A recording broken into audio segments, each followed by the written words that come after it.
Hey everyone, so today I'm going to address a very serious lawsuit that was just filed March 7th, 2 days ago. But while you're here, go ahead and like this video and hit that subscribe button.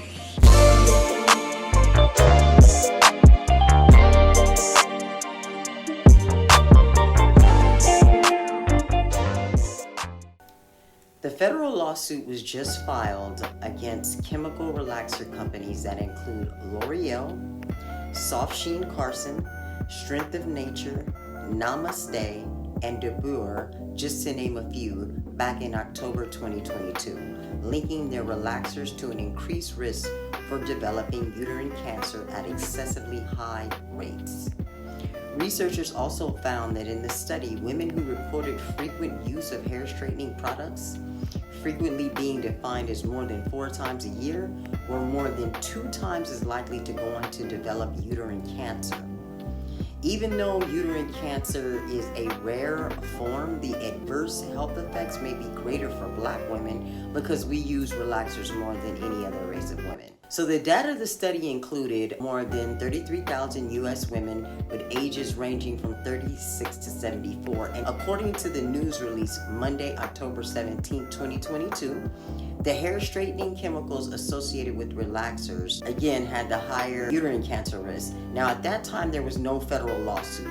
There was just them showing the findings of the study.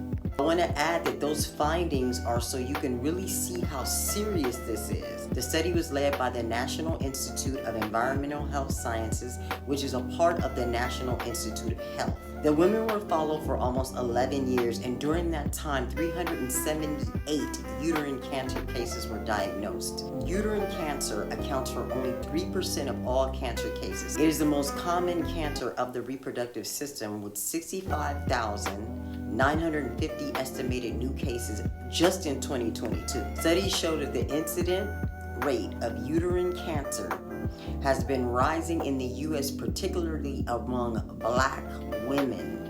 Dr. Chi-Jung Chang, author of the new study and research fellow at the NIEHS epidemiology branch, stated that because Black women use straightening or relaxer products more frequently and tend to initiate their use at earlier ages than other races, these findings are more prevalent for them. The findings are consistent with prior studies showing straighteners can increase the risk of hormone-related cancers in women. The first lawsuit was brought just days after the release of the National Institute of Health study. As of February 2023, 75 cases have been filed alleging that companies knew their products contained dangerous chemicals but marketed and sold them to us anyway. Dr. Alexandra Whitehead of the NIEHS Environment and Cancer Epidemiology Group, and she's also the lead author of this study, stated that only 1.6% of women who have never used relaxers end up developing uterine cancer by age 70. Okay, so think about that. Less than 2% are at risk, but it goes up to 4% if you're using relaxers. So it doubles, and it's so concerning because it's important information to put into context since uterine cancer is relatively rare type of cancer. And according to Dr. White, this is the first epidemiology study that examined the relationship between chemical hair straightener use and uterine cancer. Now, more research is needed to confirm the findings in different populations and to determine if those products contribute to health disparities in uterine cancer, and also to identify the specific chemicals that may be increasing the use of Black women getting uterine cancer, and to identify the specific chemicals that may be increasing in the use of Black women getting uterine cancer. This was prior to the federal lawsuit being launched. Keep that in mind.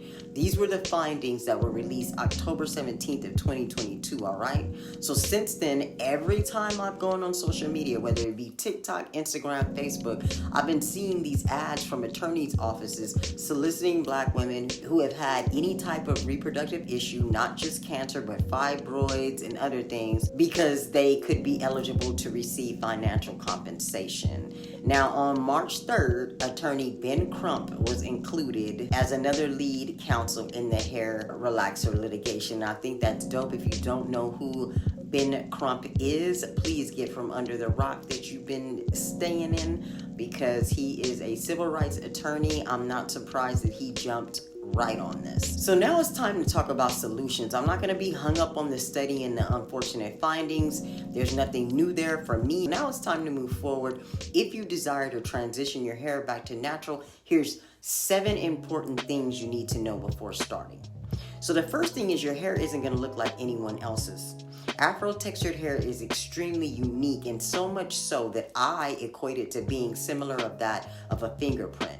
Do not estimate the uniqueness. Our hair grows so different from every other race of people, even within our own race. The second thing you need to know is water's your friend. So unlike relaxed hair, natural hair needs water to stay strong and maintain elasticity and moisture.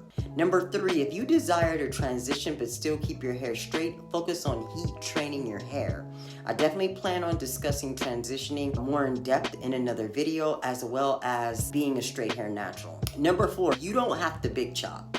What is a big chop? It's when you cut off all the relaxed ends while your new growth is still very short. You can opt to gradually grow out the relaxer and cut the ends off little by little.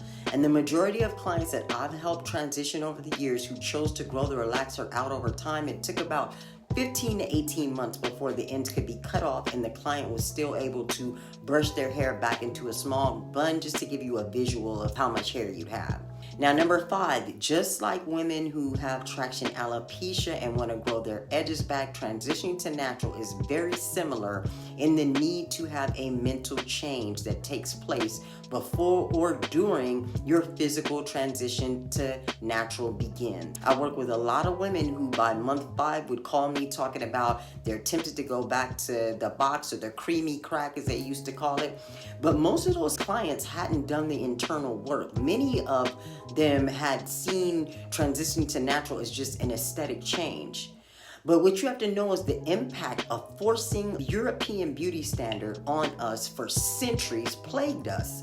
So you cannot expect to just embrace your natural hair overnight. Some people can, but more often than not, I've seen that when clients transition physically and not mentally, they are more likely to be tempted to go back to relaxing their hair. Number 6, be willing to learn. Education is your transition key. All right? Everything you know about your relaxed hair is no longer going to be beneficial for you.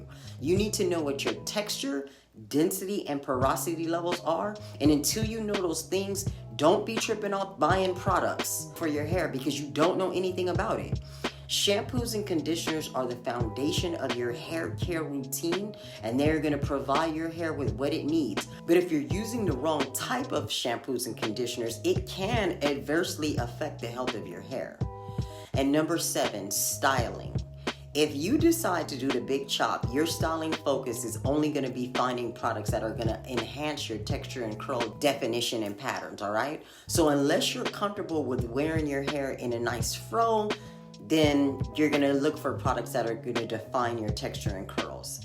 If you decide to grow it out, styles like twists and flat twists are not an option because they require full elasticity to look good. Braided styles work best during your transition, and it should be done without extensions when at all possible. The first few months of transitioning to natural, the new growth you see on your roots will eventually be the ends of your hair. So it's very important that you build a hair care routine that includes cleansing your scalp on at least a weekly basis, deep conditioning your hair with a strengthening shampoo and conditioner to reduce shed at the line of demarcation. That is the place where your relaxed ends meet your new growth. So this is your new growth, ends are straight. That part where they meet is very vulnerable to breakage and shedding, so don't be alarmed. I'm just making you aware.